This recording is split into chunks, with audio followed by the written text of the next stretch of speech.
Hi guys, welcome back to Make That Sea Change. Today we're going to talk about branding and how to brand your website. It's something that I've touched on in quite a few of my posts when we talk about, building your website, choosing your niche, finding how you write content, all those sort of things. And branding is sort of something that sits in the background, but we haven't really touched on in my pages anyway, on the importance of it. If you think of branding, think of McDonald's. What comes to your mind as their brand? Is it here we call them the Golden Arches, but is it the McDonald's Arches? Is it a Big Mac? Is it a Quarter Pounder? Is it a cheeseburger? If you think of Nike, is it the swoosh? Is it is it runners? Is it sporting equipment? Think of Virgin Airlines. They do all their signage in a bit more flippant type way and put quite a bit of humor into it, and that's how they build their brand. So it's almost an intangible process, intangible thing when we talk about brand. We're not quite sure what it is. We know what it is, but we're not quite sure how to put our finger on what a brand is. So when we're building our website, when we're building an affiliate marketing business, it's actually quite important that we try and stick to a brand that we think is working for us, or a brand that it could even be something that just morphs in time. We might set up a website, and as you build it, as you build your colors, as you put your logos in, as you do all that sort of all those processes, your brand might even sort of take care of itself, and then you start adding it to social media using those colors, those pictures, and the like, which sort of adds to your brand as long as your logo's on there, and all of a sudden you have a brand, and people get to know you by that particular brand. Think about it as like your friends. You think of your friends and you think about what they like, what they don't like, how they react. Quite often you'll say, "Oh, I'm not going to tell them this way because they don't like it if you do this." That's sort of their brand. That's sort of how they are, and what you look at them. And a business, I think, is not much different to that in how that's going to work. So in the post that I've got below, the links are all below, obviously. If you have a look at that, you'll see that I've come up with a few things that you can do just to make sure that your brand is on track. Even if you don't know exactly what your brand's going to be at this point in time, at least we know it's on track, and at least we know what it is we're looking at whilst we're doing that. So as we scroll through the post, and we've got basically, let's start at the beginning. So let's assume you've got a website, or you're about to create a website. For those of you, keep an eye, just a little side note, if you keep an eye on my site over the next couple of weeks, I'm actually going to set you up a little link. You can go and you can actually watch me build a website in 7 days. So I'll talk about branding in that. So if you haven't got a website up and running, or you've got it, you're trying to work out what your branding is going to be, have a look at your competition. One of the best things you can do for marketing in any business, whether it be online or bricks and mortar, or anything that you're doing, is if you're trying to market to a particular niche market, or you're trying to get to a particular segment of people within society, how are your competition doing it?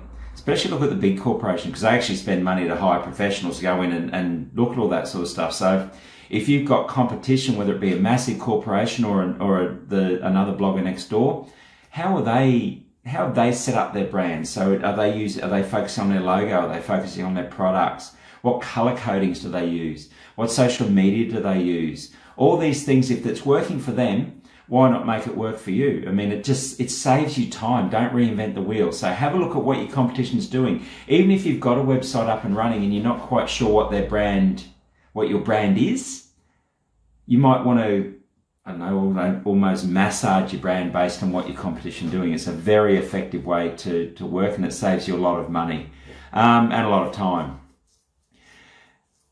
That said, though, there is a term in marketing called disruption, is where you disrupt the market, where you come in from a totally different angle or a totally different way of looking. I think if you have a look at my post, I've got a picture of Virgin sites. That's Virgin US. But when Virgin Blue first came out to Australia, they actually severely disrupted the market by the way that they set up their brand. They were very as I said, foremost flippant in their signage. You know, their security signage wouldn't be, please do not step here. It would be, please don't, if you don't want to be run over by a million cows, don't step over this line. Or on their, you know, on the baggage carousel, it would be, please collect your bags, children are collected over here, or something like that. It was a lot more humorous in the way it did, and it really disrupted the airline market in this country and really pushed people to want to try that brand. So their brand was based on that. They had their logo. Obviously, they had the standard Virgin logo that everyone knows worldwide, but it was just a behavioural brand that they set up. So disruption's not a bad thing. So if you're looking at all your competition and you don't like the way, or you're doing it, they're doing it one way, and think, okay, well, if I want to break in, maybe I'll try something different. You can use that as well. So do your research, see what they're doing. The next one we're going to talk about is all about on your website. So think about your niche, think about your target audience, think about who it is you're trying to market to, think about your products, and then make sure that your branding on your website relates to or matches that as best you can. So you might have, if you're dealing with, and I'll use the beach fishing lure because that's the dummy site that will be a real site, I guess, but the site I'm going to set up my 7-day thing. If you have a website on fishing lures and stuff for the beach, you're not going to want a plain black and white site with pictures of buildings and the like, because it won't match your brand. Your brand is about the beach and fishing and all the surroundings that go with that, and you know, the way you feel when you're at the beach and why you go fishing and all that sort of stuff. I mean, you're going fishing to escape the daily 9 to 5. You're going fishing because you love the sport of it. You're going fishing because it's a thing to do with your family. Whatever the reason is that you're going fishing, a website with a few buildings and black and white staunchy writing is not going to meet that. If your business is selling business cases and selling business documentation or leadership management or anything, absolutely do the website like that, because that matches your brand. So you understand what I'm saying? Make sure you're colouring and everything you do within your website, the formatting, the fonts are amazing. Colouring. In the post I talk about colours. Go down to the local strip of shops and wherever you live and look at all the fast food restaurants. Have a look at the colours, lots of reds, lots of oranges, lots of fiery colours, because they stimulate. Any stimulating colour stimulates urgency, stimulates hunger. Shopping centres don't have red walls because people get agitated and urgent, so they're not going to take the time to wander, so they have pastel-y colours. So use your colours to get what you want for people. I'm not saying you can't use red on your pastel website, because a red call to action button in the middle of that can be very effective, but keep your colouring to that as well. Same with fonts. Have a look on my page to make that sea change font. It's a beachy font. It's not a formal font, and that's what I was looking for with my branding.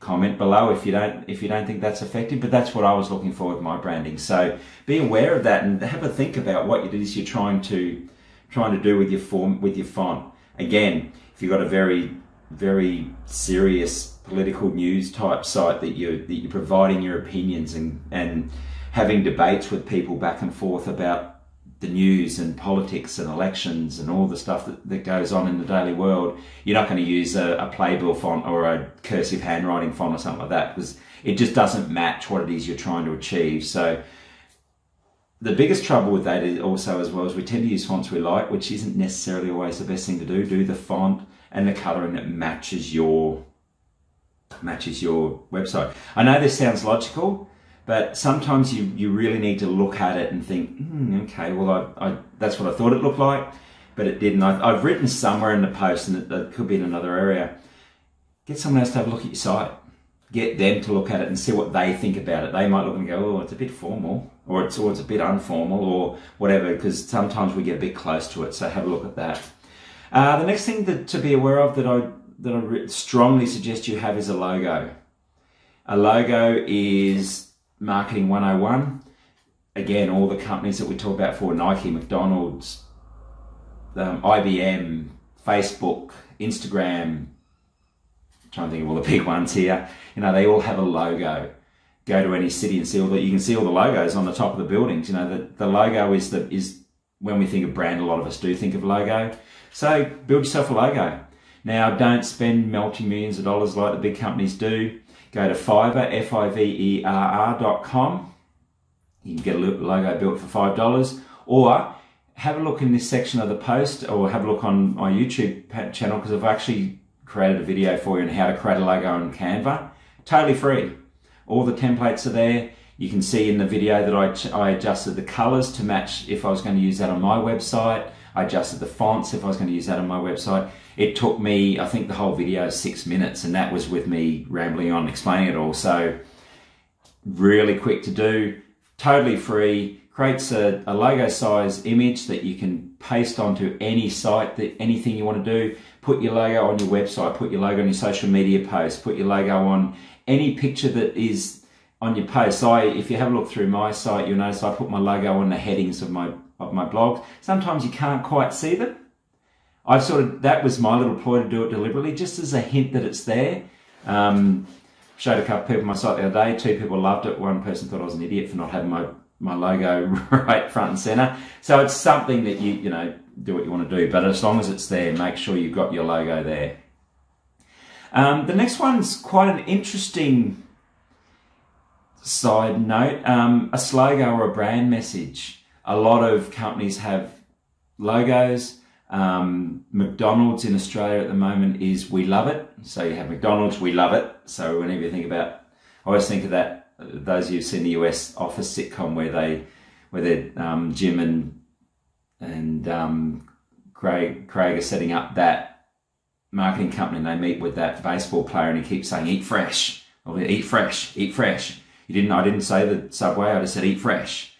And even though it was, you know, it was a farcical sitcom, it's exactly right. People get to know by a slogan or a catchphrase even.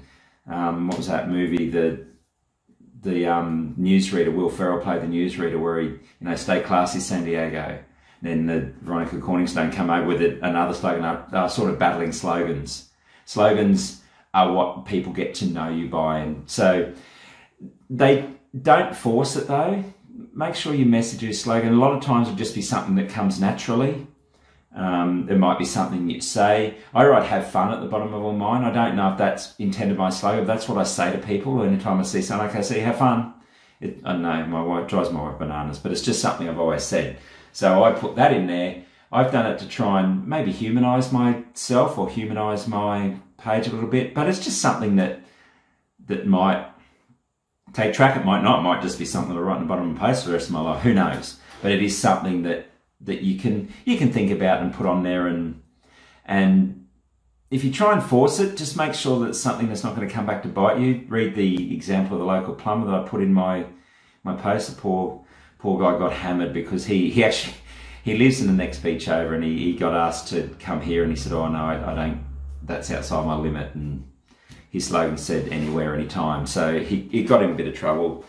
He made a joke of it. He came out. Everyone loves him. It's all good. But just be aware that sort of thing can happen.